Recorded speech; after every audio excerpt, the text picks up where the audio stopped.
शनिदेव थे कौन?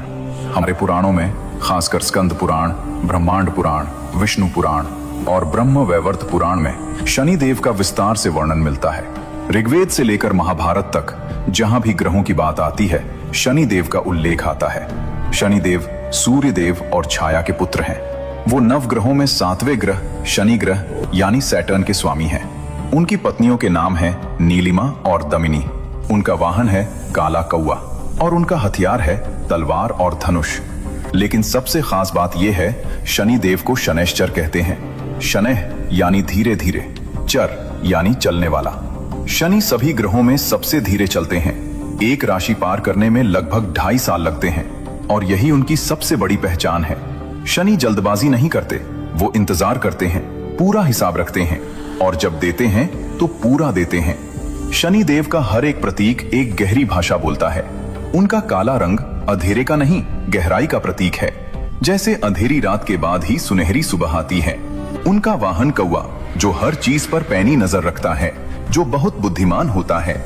यह बताता है कि शनिदेव की नजर से कुछ भी नहीं बच सकता। उनका प्रिय धातु लोहा, जो मेहनत और कठोर परिश्रम का प्रतीक है। इसीलिए मजदूर, किसान और श्रमिकों पर शनि की विशेष कृपा होती है। और उनका रत्न नीलम, जो इतना शक्तिशाली है कि बिना ज्योतिषी की सलाह के नहीं पहनना चाहिए। शनिदेव न्याय के देवता हैं। वो किसी के मित्र नहीं, किसी के शत्रु नहीं। वो केवल एक काम करते हैं, कर्म का हिसाब। लेकिन दोस्तों, यहाँ एक बहुत जरूरी बात है। शनिदेव सिर्फ ग्रह के स्वामी नहीं है। पुराणों के अनुसार शनिदेव यमराज के भाई हैं। दोनों सूर्य देव के पुत्र हैं। यम जहां मृत्यु के बाद न्याय करते हैं, वहीं शनि जीते जी न्याय करते हैं। मतलब यम वो न्यायाधीश हैं जो मृत्यु के बाद फैसला सुनाते हैं और शनि वो न्यायाधीश हैं जो जीवन में ही सजा और इनाम दोनों देते हैं। यह बात ध्यान से समझिए, शनिदेव आपके दुश्मन नहीं हैं। वो तो एक ऐसे टीचर हैं जो आपको तोड़ते नहीं, गढ़ते हैं। लेकिन उनका तरीका बहुत कठोर है।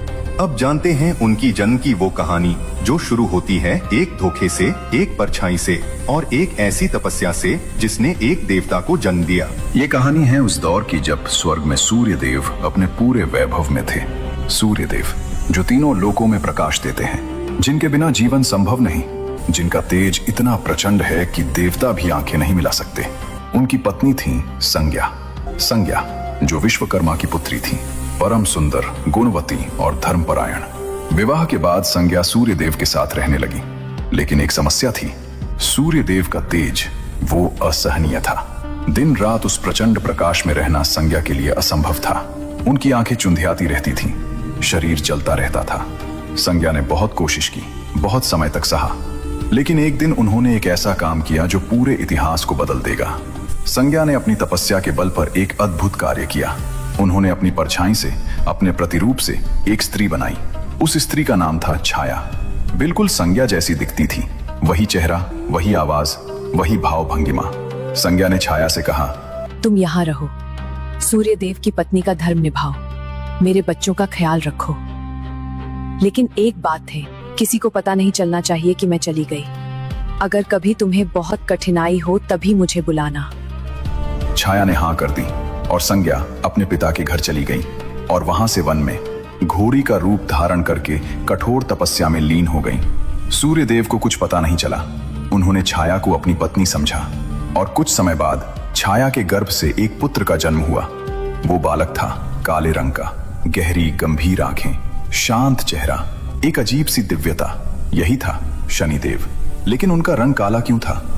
क्योंकि छाया गर्भावस्था के दौरान भगवान शिव की इतनी कठोर तपस्या में थी कि उन्होंने खाना पीना तक छोड़ दिया था।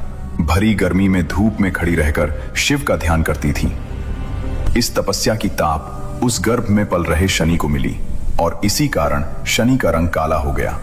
शनि को मां की कोख में शिव की स्तुतियां सुनाई देती थी और वो जन्म से पहले ही शिव के भक्त बन गए। जब शनिदेव जन्मे, सूर्यदेव ने अपने पुत्र को देखा, काला रंग। सूर्यदेव के मन में शंका जागी। उन्होंने छाया पर संदेह किया, यह मेरा पुत्र कैसे हो सकता है? मैं तो स्वयं तेज का देवता हूं, तो मेरा पुत्र काला कैसे हुआ? उन्होंने छाया का अपमान किया और ये बात बालक शनि ने सुनी। बालक शनि जो अभी बोल भी नहीं सकते थे, उन्होंने अपनी आंखें उठाई और सूर्यदेव की तरफ देखा। एक पल, बस एक पल में सूर्यदेव का तेज कम होने लगा। उनके शरीर पर पीड़ा आई। ये था शनि की दृष्टि का प्रभाव। जो उनकी नजर का सामना करे, देव हो या दानव, तकलीफ उठाता है। बाद में भगवान शिव की कृपा से सूर्यदेव ठीक हुए, लेकिन पिता और पुत्र के बीच एक दरार पड़ गई, जो बहुत लंबे समय तक बनी रही। और शनिदेव ने एक प्रण लिया, जो प्रण आज भी उनके न्याय की नींव है। मैं किसी के साथ पक्षपात नहीं करूंगा, न राजा के साथ, न रंग के साथ, न देव के साथ थाऊंगा, न दानव के साथ, न अपने पिता के साथ। कर्म के आधार पर न्याय होगा और बस। दोस्तों, एक कहानी है जो बहुत कम लोग जानते हैं। ये कहानी बताती है कि शनिदेव की दृष्टि इतनी भयंकर क्यों है। शनिदेव की पत्नी थी दमिनी। एक दिन दमिनी को पुत्र की इच्छा हुई। वो शनिदेव के पास आई, लेकिन शनिदेव उस समय भगवान शिव की गहरी समाधि में बैठे थे, इतनी गहरी कि उन्हें बाहरी दुनिया का कोई होश नहीं था। दमिनी ने पुकारा, स्वामी सुनिए, स्वामी सुनिए। शनि ने कोई जवाब नहीं दिया। दमिनी ने फिर पुकारा, बार बार, लेकिन शनि अपनी समाधि में डूबे रहे। दमिनी की प्रतीक्षा क्रोध में बदल गई और क्रोध में उन्होंने शाप दे दिया। दमिनी बोली, आपने मेरी तरफ देखा तक नहीं, मेरी बात सुनी तक नहीं, तो मैं शाप देती हूँ। जो कोई भी आपकी तरफ देखेगा वो संकट में पड़ेगा। आपकी दृष्टि किसी के लिए भी शुभ नहीं होगी। शनिदेव की समाधि टूटी। उन्होंने दमिनी की बात सुनी। माथे पर शिकन आई। वो जानते थे एक बार दिया गया शाप वापस नहीं होता। उन्होंने दमिनी से क्षमा मांगी। दमिनी का क्रोध शांत हुआ, लेकिन शाप को वापस लेना उनके बस में नहीं था। तब शनिदेव ने एक निर्णय लिया। उन्होंने अपना मस्तक नीचे झुका लिया।